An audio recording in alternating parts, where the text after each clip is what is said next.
Bienvenue à un épisode de Christologie avec Brothers You. Moi c'est Raphaël. Après d'avoir parlé un peu de ce Jésus historique et puis aussi le débat par rapport à sa nature, on arrive au centre de tout ce qui se passe autour de Christ, la croix. Bon, c'est un focus qu'on peut mettre, il y en a qui mettent différemment, mais en tout cas, la croix n'est pas quelque chose à négliger, c'est une chose qui est, comme on l'a dit, historique et qui a changé le monde. En tout cas, c'est ce qu'on croit. Et j'ai demandé à Mickaël pourquoi la croix, dans tout le sens de la question. Et puis voici ce qu'il m'a répondu. Pour moi, traditionnellement, bibliquement, mon frère dira bibliquement, on pourra interpréter encore d'autres choses, mais je trouve que la signification de cette crucifixion est celle que nos péchés soient pardonnés, et c'est la raison pourquoi il y a aussi la croix, parce que c'est le sacrifice parfait, et je pense sans ça, on serait encore en train de tuer sur l'autel nos chèvres et nos vaches et nos veaux.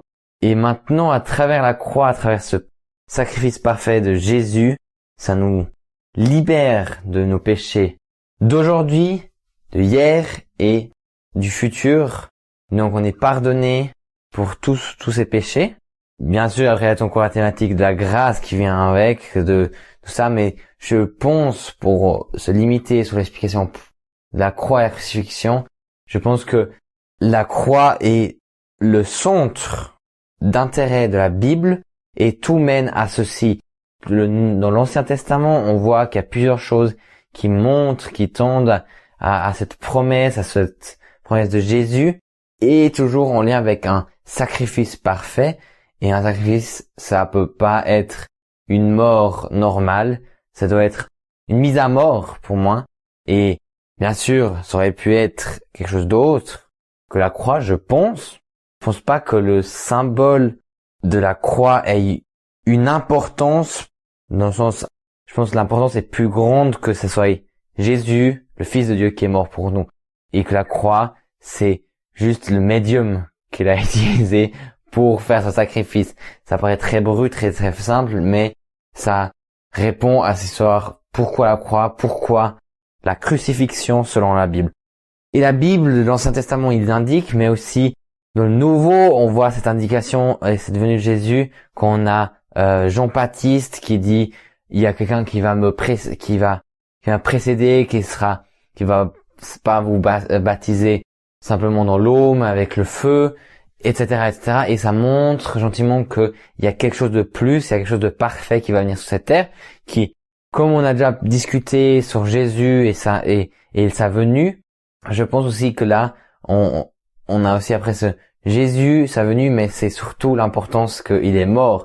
Parce que je pense que Jésus qui serait venu sur terre, Dieu qui serait fait homme et qui n'aurait pas fait ce sacrifice parfait, n'aurait jamais eu le même impact, la même puissance pour la communauté chrétienne, et il n'y aurait pas eu ce changement dans le christianisme, ou le changement dans cette religion, dans cette acceptation dans le royaume de Dieu, et cette grâce et ce sacrifice parfait.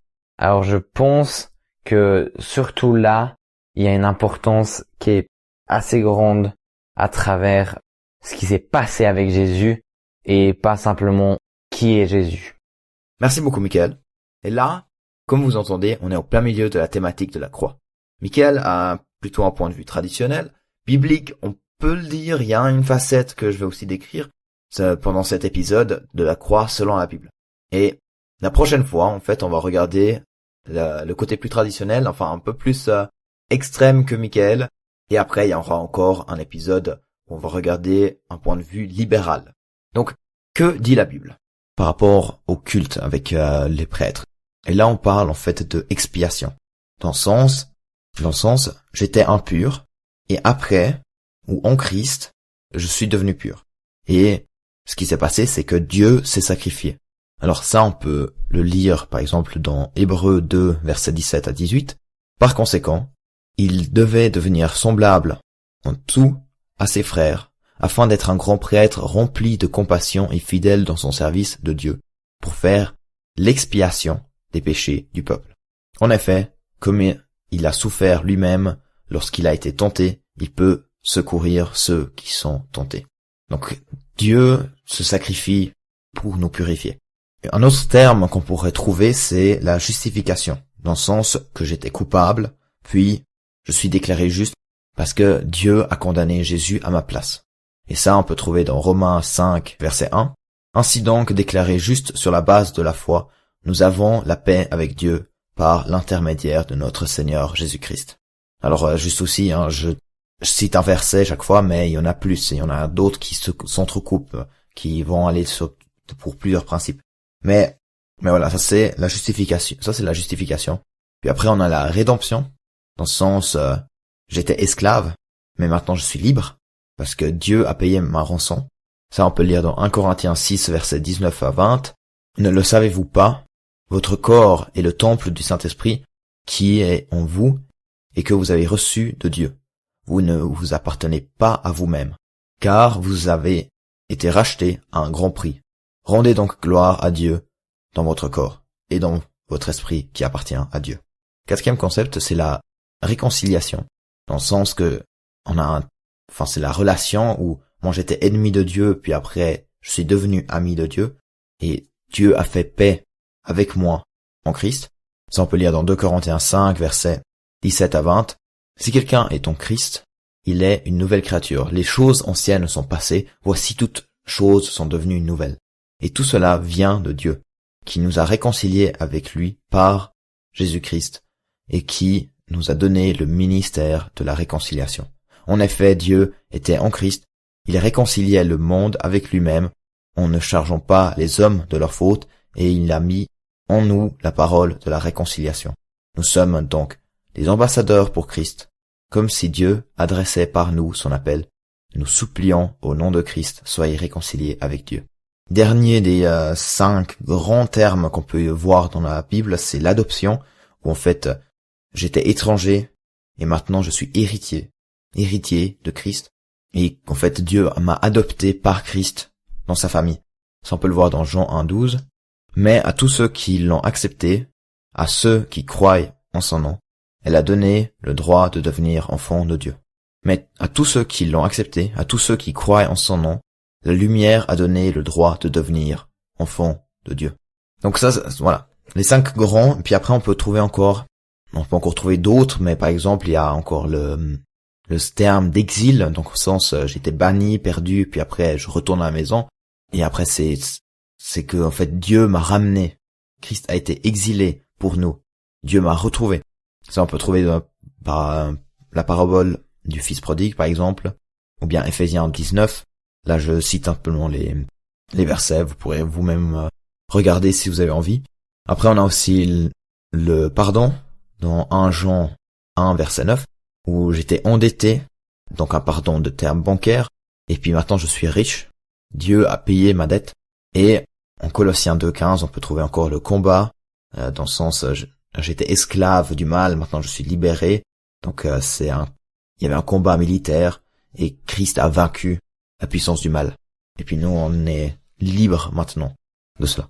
Alors voilà, il y en a qui s'entrecoupent, c'est clair, mais ça, les grandes lignes de la Bible, comment la Bible décrit la croix. Et j'espère que vous avez pu voir ces différentes perspectives. Vous allez remarquer, dans la Bible, on parle de différents concepts, on explique différemment qu'est-ce qui se passe à travers cette croix. Et on peut maintenant comprendre ça différemment, qu'il y a différents points de vue. Une fois, on peut dire, ces différents points de vue, c'est une description totale. Donc en fait, tout ce qui est dans la Bible, ça décrit la vérité, et puis c'est la seule qu'on va accepter.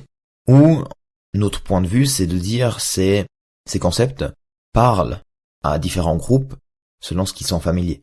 Par exemple, des personnes qui sont familiers avec le sacrifice, on va leur parler du fils, de cette croix, à travers les termes du sacrifice. Et ça veut dire que ces concepts qui sont décrits dans la Bible sont des exemples, et puis nous, dans notre temps aujourd'hui, on devrait même décrire avec d'autres mots qui nous sont familiers. Et les 2 prochains épisodes, on va en discuter comment on peut encore regarder différemment ou à quel point on doit rester proche de ces termes.